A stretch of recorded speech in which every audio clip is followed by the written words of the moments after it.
कश्मीर में घुसेगी, मारेगी। और उसकी सेना का टैक्टिक्स इतना ज्यादा है कि वो वहां के लोगों को धार्मिक रूप से भड़काना चाहती है। आप सबको पता है कि फौज में अगर लड़ाई लड़ना है तो चितकबरा ड्रेस बहुत अच्छा होता है और सर पे हेलमेट होना चाहिए ताकि गोली ना लग सके, बढ़िया जूता होना चाहिए, घुटना तक की जंगल में सांप न करे। लेकिन ये पाकिस्तानी जब आतंकवादियों को भेजते हैं तो बढ़िया जूता भेजना चाहिए, कैमोफ्लेज वाला चितकबरा ड्रेस और हेलमेट भेजना चाहिए ताकि ये ज्यादा से ज्यादा लड़ सके, नहीं। लेकिन ये कुर्ता पैजामा भेजते हैं। बात समझो, उसकी टैक्टिक समझना आप ध्यान। वो जानबूझ के कुर्ता पैजामा भेजते हैं और कहते हैं कि बंदूक छूट जाए तो छूट जाए, सर से टोपी नहीं उतरना चाहिए वरना मेन मकसद खत्म हो जाएगा।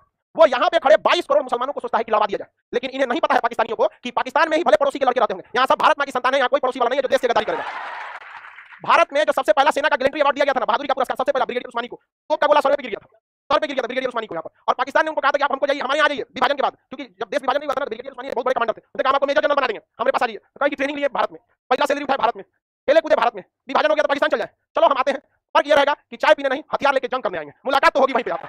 और ब्रिगेडियर उस्मानी के नेतृत्व में सेना गई थी, और जवाहरलाल नेहरू थे ना, ये लोग वहां पे ब्रिगेडियर उस्मानी को भेजे नहीं रहते, कहते आदमी ठीक नहीं है, बहुत मारता है जानवर की तरह लोगों को। सरदार पटेल कहते इधर तो खोज रहे थे हम, सरदार पटेल गृह मंत्री थे, उन्होंने कहा ब्रिगेडियर उस्मानी को पूरा आजादी है, इन कुत्तों को उनकी औकात पता चलनी चाहिए वहां पर। ब्रिगेडियर उस्मानी आगे बढ़ते, नेहरू तो रोक रहे थे कि ब्रिगेडियर उस्मानी ठीक, पता था इनको कि ब्रिगेडियर उस्मानी अजब टाइप का है, खतरनाक आदमी, लेकिन सरदार पटेल एक नंबर, ट्विनिंग एक नंबर बैठ रहा था, सरदार पटेल ब्रिगेडियर उस्मानी एक नंबर। लेकिन इत्तेफाक किस्मत को कुछ और मंजूर था, युद्ध के मैदान में जब सैनिकों का मनोबल गिरा था, चारों से गोलियां चल रही थी, तो ब्रिगेडियर उस्मानी वहां खड़े होकर कहते आगे बढ़ो, हमला करते रहो। और नौशेरा कब्जा हो चुका था, उस एरिया का सबसे ऊंचा एरिया था नौशेरा, अगर वहां पर कब्जा हो गया था पाकिस्तानियों का तो तुरंत वैष्णो देवी जम्मू कब्जा हो जाता। तो नौशेरा में पहुंचे ब्रिगेडियर उस्मानी और नौशेरा की लड़ाई को महज 2 घंटे में जीत लिया, क्योंकि जब सैनिकों ने देखा कि हमारा कमांडर खड़ा है युद्ध के मैदान में आगे बढ़ते जा रहा है, तो सैनिकों ने कहा कि भाड़ में तो जी के क्या फायदा, कमांडर आ गया, मार ससुर को, मारा गया पाकिस्तानी, भाग गया सब पाकिस्तानी। अब ब्रिगेडियर उस्मानी आगे बढ़ते गए, वहां पे एक तोप का गोला सीधे किसी ऊपर गिर गया ब्रिगेडियर। उस समय केएम करियप्पा जो थे सेनापति थे, केएम करियप्पा जो थे वो भी खड़े थे, और जस्ट जैसे केएम करियप्पा हटे थे ना, उनके 2 मिनट बाद ठीक उसी जगह पे बम का गोला गिरा केएम करियप्पा के पास, वरना केएम करियप्पा भी चले गए थे सेना पर। उनसे पूछा कि आपको डर नहीं लगता, उन्होंने कहा कि तोप के गोले भी सेनापति का इज्जत करते हैं।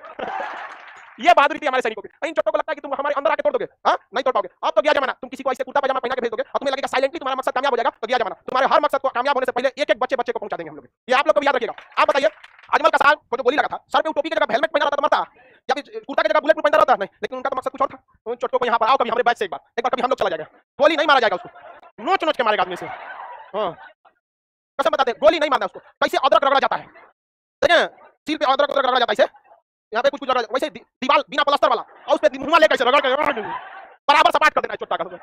बताइए, एक अकेला देश पूरी दुनिया में नाक कटा के रखा है, और ये केवल अपने लोगों के नाक कटा। बताइए, फ्रांस के राजदूत को बाहर निकाला था, बाद में पता चला फ्रांस का हमारा राजदूत नहीं है। वही बात हमने बोल दिया तो एक बार यूट्यूब पर कुछ लोगों ने पाकिस्तान का बात काट दिया, और उनको लगा कि हमने किसको बोला, मुसलमान। हम क्यों बोले जा रहे हैं, हम तो खुद उसको कह रहे हैं कि भैया तुमको ये बदनाम कर रहा है, अभी भी सुन लो, वरना तुम भारत में रह के 22 करोड़ उस हिस्से की गाली सुन रहे हो जिसके तुम गुनहगार नहीं हो, ये गुनहगार है। तो इनको भी समझ में नहीं आ रहा, इसको लगा कि खाने से लगा। अरे हम तो तुमको हकीकत बता रहे हैं, ये चोटा तुमको बिना गलती का सुनवाने आया, समझ रही ना। अब एक बात बताओ, ओसामा बिन लादेन लगा के कहने लगे खान सर को कुछ नहीं होना चाहिए, हम तो ऐसे ही पहुंच जाएंगे, हम तो ऐसे पहुंच जाएंगे यहाँ पे, इसे जितना तो हमारा साथ दे रहा है कि बता रहा है, नहीं समझ आया, कोई पहुंच जाएगा। अब दाऊद इब्राहिम जो बड़ा बड़ा इस आगे कैसे खान सर को कुछ नहीं होना चाहिए, हम तो ऐसे पहुंच जाएंगे, हम यही करता है सभी सब।